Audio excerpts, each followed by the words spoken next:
welcome to Wooden Teeth, a podcast about truth-telling on politics, policy, and health. I'm your host, Jake Williams. Today's truth: providing American families with free access to childcare is quite possible. How do I know? For starters, New Mexico just made free childcare a reality for all of its residents, the first state to do so, saving the average family $12,000 per year.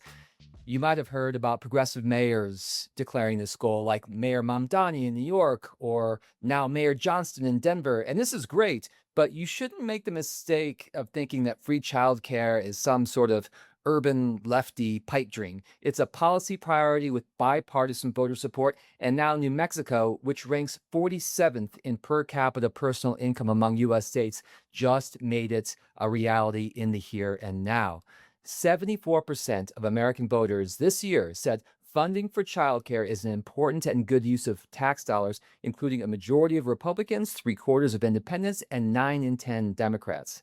So let's find out how we can make this priority a reality by learning from the experience in New Mexico from James Jimenez, the executive director of the New Mexico Voices for Children Action Fund. And bonus, at the end, we have a new Wooden Bites segment with some quick back and forth so we can learn a little bit more about our guest, which again, today is James Jimenez. Let's go.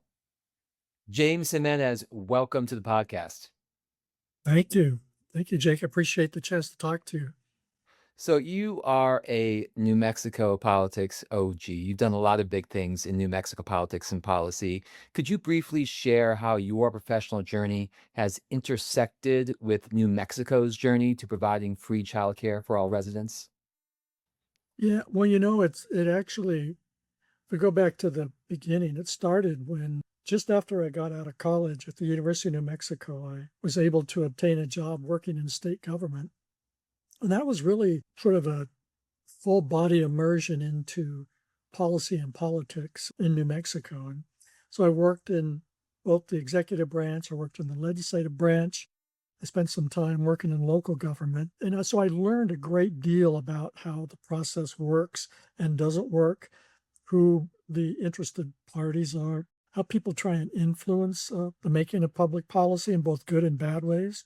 But it wasn't really until I started at New Mexico Voices for Children, which is a 501c3 child advocacy organization, that I really sort of did a deep dive into what child advocacy is all about. And that organization is the Kids Count anchor for New Mexico. In addition to that, they do tax and budget policy through a relationship with the Center on Budget and Policy Priorities. And then, of course, they have relationships with other funders too. But that's how I really got introduced in an intensive way into child advocacy needs, and in particular in child care and early care and education here in the state of New Mexico. So it was kind of a long journey, and one that C3 and C4 child advocacy work now for almost 15 years, and I've really, really enjoyed it.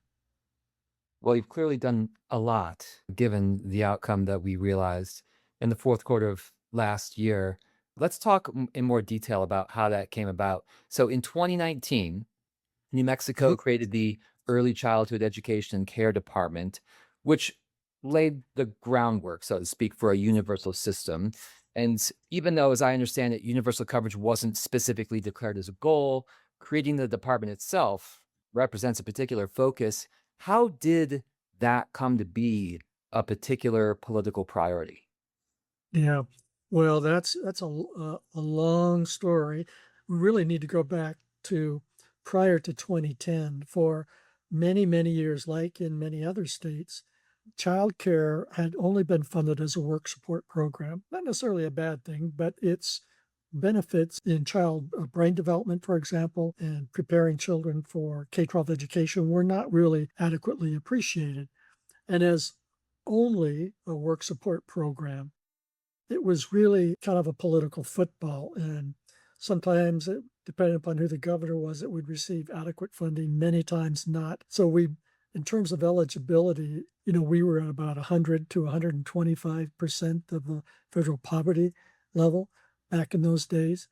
And sometimes it was even difficult to maintain it on 125%, depending upon what was happening financially. Because, of course, child advocates had to compete with everybody else for limited state dollars. So, child advocates, particularly at New Mexico Voices for Children in 2010, came up with the idea of, enough is enough. We need to secure funding for our early childhood system. And so, what they proposed to do was a constitutional amendment that would direct committed funding on an annual basis to early childhood programs. So this was back in 2010. Huh. It was deemed controversial by some people because potentially they viewed it as a way to divert money away from the K-12 system. And I think people didn't adequately appreciate the full benefits of what early care and education means for the early childhood system. So it took us quite a few years of advocacy to really round out what this policy proposal could mean for children and families and the state as a whole, including our K-12 education system and higher ed systems. So in 2013, that's when I went to work at Voices for Children, and we still had not been able to pass the constitutional amendment. We built a pretty robust coalition of 501c3 organizations to advocate for this constitutional amendment. Again, banged our head against the wall, ran into these roadblocks that were really put up by some conservative Democrats that just didn't want to see this constitutional amendment put on the ballot. We are not an initiative state, so we could not gather signatures and get it on the ballot. We had to depend upon the legislature to approve it, to put it on the ballot. Again, tried and tried, didn't happen. So, advance to the election of 2019.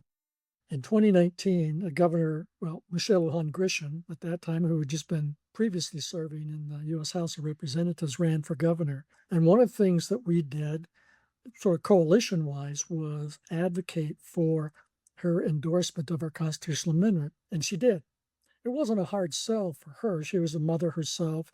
She had adult daughters who really struggled with childcare. So she knew it on a firsthand basis, just exactly what the struggles families were having with early childhood education. She knew all about those issues. So she was elected in her first session in 2020. She went to the legislature, says, come on, let's pass this. We can do it. Legislature shut her down, said, nope, we're not going to do it. But if you will come back with an alternative proposal, we will think about it. So actually she did. She worked with some advocates as well as some legislative staff and came up with this idea for what is now called the Early Childhood Trust Fund. This gets a little confusing because there are now two funds. One of them is this Early Childhood Trust Fund. I'll talk a little bit more about it in just a second. But the other one was the constitutional amendment. So essentially, we were still advocating for two funding streams. Well, the legislature passed an endowment of $300 million for that Early Childhood Trust Fund. It sounds like a lot, but when you think about it, if you're only able to use about 5% of that on an annual basis, it didn't really provide enough resources to build the kind of holistic system I think that everyone had envisioned. So was that 300 mil? Is that from oil and gas revenues, or is that from something else? that's exactly right. And at that time, New Mexico was the beneficiary of high oil and gas prices, and there was a lot of drilling and production going on to the point that is still happening to this day. We're now the second largest producer of oil and natural gas in the country, of oil in particular. So they set up a formula. So they endowed it with the 300 million. Then they said when revenues come in over a defined level in statute, that money will flow into this early childhood trust fund. I think they didn't really believe that would continue to happen because we've seen oil prices go up and down. We've seen oil revenues go up and down, but oil prices have stayed high now for over 6 years. Today, that early childhood trust fund is over $11 billion. Wow. I mean, yeah, all of us have actually been shocked at its growth and the fact that the legislature has not cannibalized it yet. So that was one piece of it. I would say that the early work to get to universal was all about trying to convince people of the efficacy of early childhood. So we had to figure out different ways of communicating to different stakeholders why it was fiscally important, what it meant for health, of young children, what it meant for brain development, all of the benefits we know that strong early childhood programs have. The fact that we weren't able to pass our constitutional amendment for many years meant that we had a lot of opportunity to develop our talking points and developing ways that we could communicate with different stakeholders to advance this. And that piece is really important and sometimes gets ignored in when we tell this story. The second piece then was the funding. So the funding came about through this early childhood trust fund first, and then the constitutional amendment happened. And I'll talk a little bit more about that. But the third thing that happened was sort of the political environment changed with Governor Michelle Lujan Grisham. I'm not sure that without her endorsement, we certainly wouldn't be at Universal, and I don't think that our system would be as robust as it is today without her support. What all of this has meant is that we were at a place in 2020 when the constitutional amendment was shot down, but we had this other smaller fund, early childhood trust fund at that time, again, only 300 million, so that we could get constitutionally dedicated money to early childhood programs. So what we decided to do was, after they shot it down again in 2020, several of us who had formed 501c4s at that time, decided to do some electoral activity. All of us had formed these C4s in order to do two things.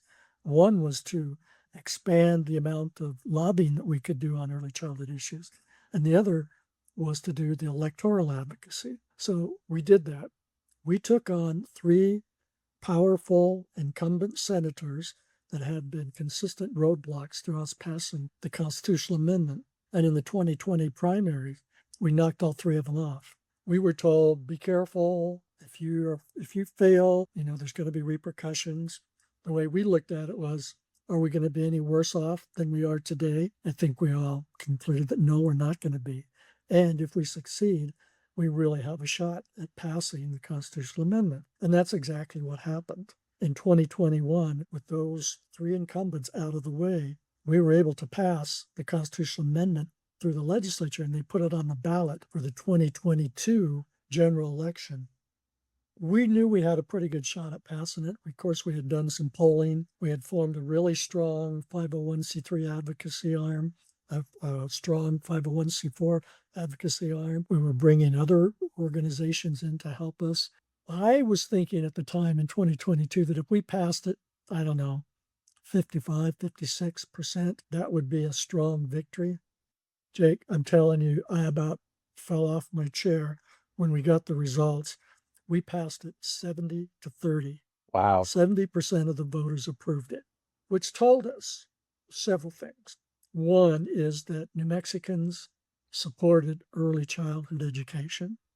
Republicans, Democrats, Independents, they all supported the need for a more robust system. The second thing it told us was that our electoral advocacy could yield enormous benefits for our children and families. And the third thing I think it said was that it highlighted to legislators, current legislators, those people thinking about running, their advisors, that early childhood is a powerful political issue and that you ignore it to your peril, or you oppose it to your peril.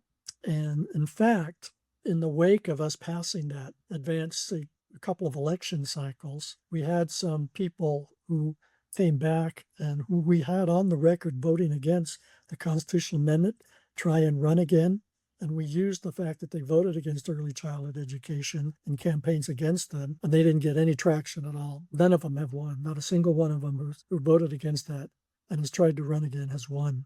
So it continues to resonate as an important political issue here in the state. James, I love this story. It's so instructional because I've had so many conversations across the country with folks about the role of 501c4 advocacy and how it can supercharge and make a tremendous difference. And some people get it and some people don't. I wish more people got it. And I wish I could just take you on the road and have you tell this story so people understand how, New Mexico can achieve something that so many advocates and states out there are striving for, but have yet to achieve. And based on what you told me, it seems like your ability to use those C4 resources in that way was instrumental in doing something that no other state has done. Well, I think that's exactly right. Well, I think because we had Governor Lujan Grisham's support for improving the early childhood system, I think that our system would have been better than what she inherited. I think it would have been.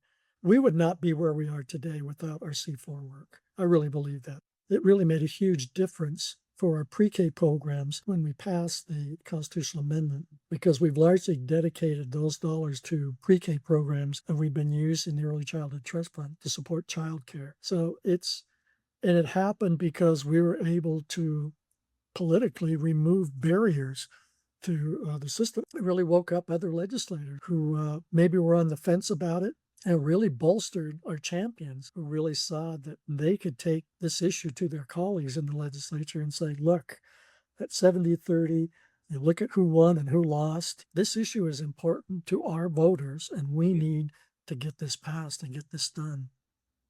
It's made a huge difference. Yeah, similarly up here in Colorado, we helped lead a campaign on the ballots to raise taxes on nicotine to create universal access to preschool, and that got 67% of the vote. It just speaks to what you said. This is a very important issue for families themselves and voters on a cross-partisan basis.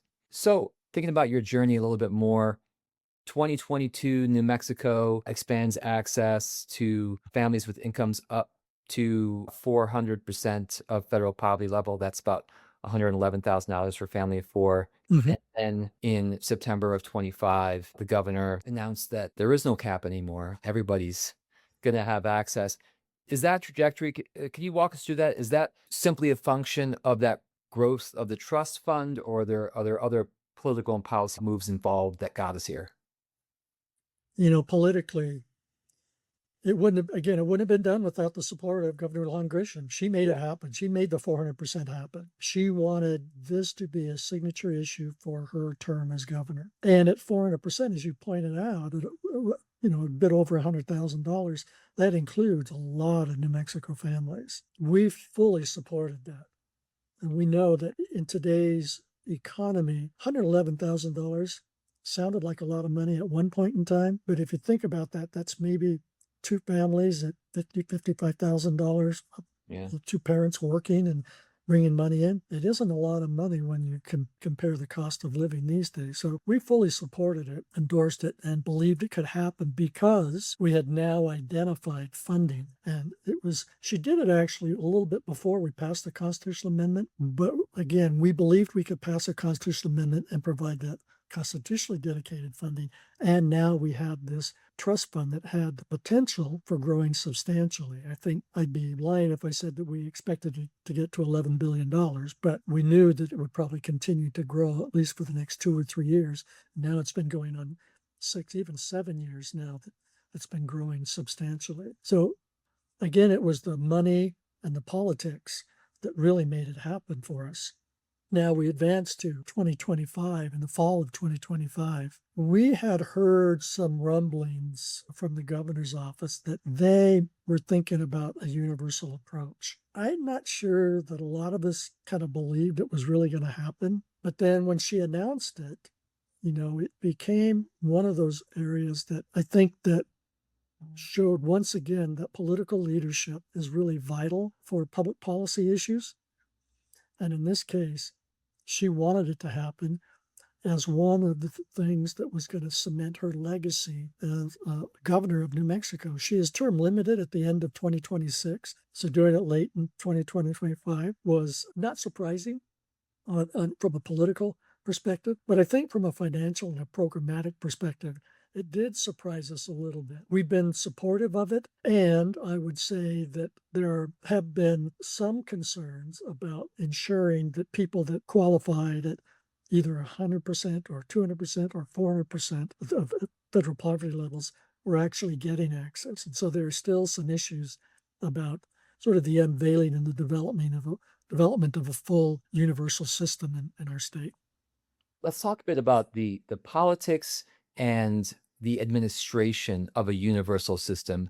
Specifically, were there objections to universality on a political basis along the lines of, hey, why should taxpayers pay for a millionaire's childcare costs? And correspondingly, I'm speculating here that perhaps from an administrative standpoint, it makes things easier if everybody's just in the system. But again, I'm speculating. Tell me more. Yeah, well, the political fallout was interesting because the governor made the announcement without really getting the endorsement of the state legislature. Hmm. And so when they started hearing about it, they said, whoa, wait a minute, we're doing what? Because of the money, the way that they had appropriated dollars for that fiscal year, there was money available for her to make the announcement and actually start implementing it without having to go back to the legislature to ask for more. But they weren't happy about it, not at all, Wow. particularly not the fiscally conservative ones. So the politics became really more of a executive branch versus legislative branch policy issue. So that was one piece of it. Another piece of it was both advocates and others were saying, just like you had suggested, well, why is someone who makes $400,000 a year or $1 million a year, why should we be using taxpayer dollars to subsidize what they can already afford to pay for? That was one piece of it. The other piece of it was that people, particularly advocates, recognized that we had not yet done a good enough job of ensuring everyone of low and moderate income means had access to early childhood systems. Still problematic and still an issue today. So the politics have been really interesting to watch them shake out. So what happened in the 2026 legislative session was the legislature went back and put up what they called guardrails around the system. It was interesting the way that they did it because what they essentially said was if certain things happen financially to the state, then the early childhood department has to put up eligibility criteria. So if you make over a certain amount, you're not going to qualify. They're pretty loose guardrails in my mind. I mean, they're much less strict than I expected them to be. And I think they are a reflection of the governor's amazing ability to negotiate what she wants with her Democratic colleagues, because in New Mexico, we have large majorities of Democrats in both the House and the Senate. They don't always align, as we know, but on this issue, they were fairly well in line that a universal system conceptually made sense. And the other piece of it that I should mention is they said, we want you to prioritize low and moderate income families as you are building this universal system. So I think people's political needs got met to a large degree, not entirely. There's another really interesting political piece, and that is in a all of the above system, there are private for-profit centers, there are private nonprofit centers, and there are governmental centers. Our system is, and from our perspective as advocates, all of the above are needed because Gallup is very different than Albuquerque, which is very different than Roswell, and so on and so forth. So each community ought to be able to decide what the structure of the early childhood programs look like. What's come with the universal rules and regulations is the requirement that the centers do certain things like meet wage levels as determined by the state. That has really rubbed many of these private for-profit centers and some nonprofit centers, private nonprofit centers, the wrong way because they don't feel like that they can really afford to do that. And they're having trouble already getting people to work in their centers. So the politics of it have been, well, we like this idea, but you're not doing it right. And we need to restructure this a little bit, or we're not going to play in this game. And it really potentially compromises in some communities the ability for families to have access to universal services. Yeah, I was going to ask about that because going universal is great in terms of allowing families to access the system, but you have to build a system with capacity to actually accommodate that increased demand. I think it's 14,000 more childcare slots and 5,000 more educators have been needed. And I see the obvious tension there with increasing wages can help solve that educator problem, but perhaps puts tension economically on providers, whether they be for or nonprofit, to make a margin that they're seeking to make. Well, that's really true. And I would say that there are some places in the state that are still childcare deserts. I mean, they're just Yeah. because of the upfront costs and because of the licensing requirements and because the lack of qualified staff. Because if you're going to accept these state dollars, you cannot just have anybody working in a childcare center. Not only do you have to pass background checks, of course, but there are other education requirements. So we have to not only build sort of wage levels that recognize the incredible value that the childcare workers provide to our state, but we also have to build in 2-year schools and 4-year colleges the systems to educate those workers so that they are actually getting the kind of training that the state is going to be requiring of them. That is going to take time. And it's a bit problematic in the way that we approached it doing the announcement before we had sort of this system built out and ready to begin training these childcare workers. Now, I think the system is adapting to the need to train more workers, but it's going to take time. And the state as geographically large as our states are, as both Colorado and New Mexico, and with the diversity of rural versus urban, the cultural and ethnic diversity in our states, it's got to be done with an eye towards what the needs of those communities are as defined by those people in those communities and not just dictated by the state of New Mexico. And then one last point I think is important for the audience to understand about how this works is the literal administration of benefits. You might have some people right now thinking like, hey, do families front the cost and they get reimbursed or they get vouchers or something like that, which is not the case. Could you just briefly describe how this benefit is administered? Yeah, well, you raised the dreaded V word, the voucher word. Right? That's our interesting sidelight. Our public education allies absolutely insisted that this not be funded like a voucher program because of their concern about what a voucher system and the implications are for a K-12 system. So it is not done on a voucher system. And the funding actually goes to the centers so that they can open up the slot. So if I have 20 slots right now, if I'm willing to do these certain kinds of things, I could get funded for, say, I want to expand by 50%, I want to add another 10 slots. Then I've opened them up. And since really there aren't any qualifying criteria anymore, I just need to know who the families are and, sort of basic information. Now,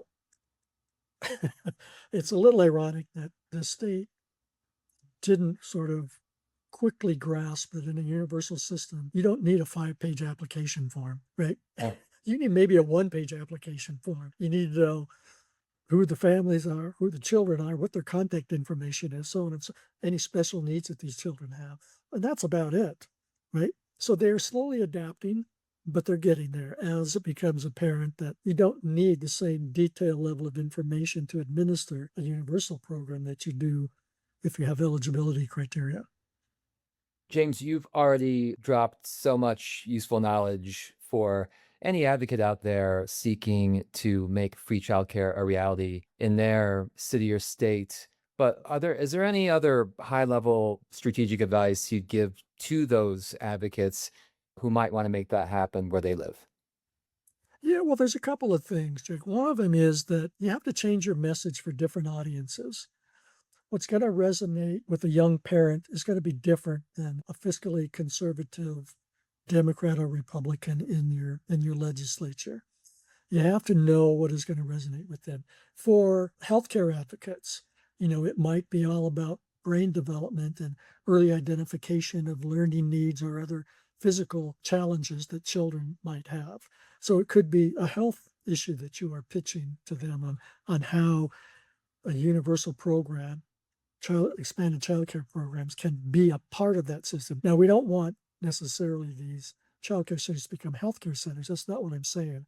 What I'm saying is sort of the early identification opportunities for referrals into the health systems. So knowing who you're talking to, the messages that may resonate with them is really important. Being sure on what it is, being really clear, sort of what the numbers are, is going to be really important for some people. So if we are going to add 10,000 children, it's going to cost this much. If we had 20,000, it's going to cost that much. And being honest about sort of what the uptake might look like when you're doing a significant expansion, I think is important. Making sure that you identify not just sort of the operational needs, but the physical infrastructure needs, the buildings, expansion of home daycare or expansion of standalone centers, kind of recognizing what those needs are. And then I would say make it a political issue. Get people on the record of whether or not they support or don't support expanded early childhood programs. When I started my career in government, it's a true story, going back to the probably late 80s, early 90s, when we went to full year kindergarten, the debates in the legislature were really fascinating because the people that opposed expansion from part-time kindergarten to full-time kindergarten was saying, we don't want these school district people ripping babies out of the arms of mothers to make them go to a state school. It took us a number of years to change that conversation to one about what are the benefits of early childhood education? What are the brain development impacts? What are the things that are going to benefit the state health-wise, education-wise, and economically? That takes time to do, and the messages resonate differently with different kinds of people. So not every state is going to be like New Mexico can get a 70-30 vote on something on our funding proposal. And you have to be kind of really attuned to, is your community more conservative and are maybe skeptical about programs? In my mind, there's nothing wrong with those early childhood programs that want to participate in our universal system that are centered in the religious institutions, right? It's all of the above. All children can be made better off. And we, again, need to recognize what is supportable in our communities and how that can be done. So the last thing, of course, other than the politics, is the money. The money is a really tricky one. And, not every state is like Colorado that can do a cigarette tax, or like New Mexico that has this oil and gas money. But there probably are some sources of funds out there that people can get behind to support expanded early childhood education, particularly when you make it an important political issue for the elected officials. And finally, our new segment, Wooden Bites. These are quick little funny questions and quick responses. Just have two of them for you. First one, favorite political candidate you've ever voted for? Other than my wife, my wife ran for the stick with state that. legislature.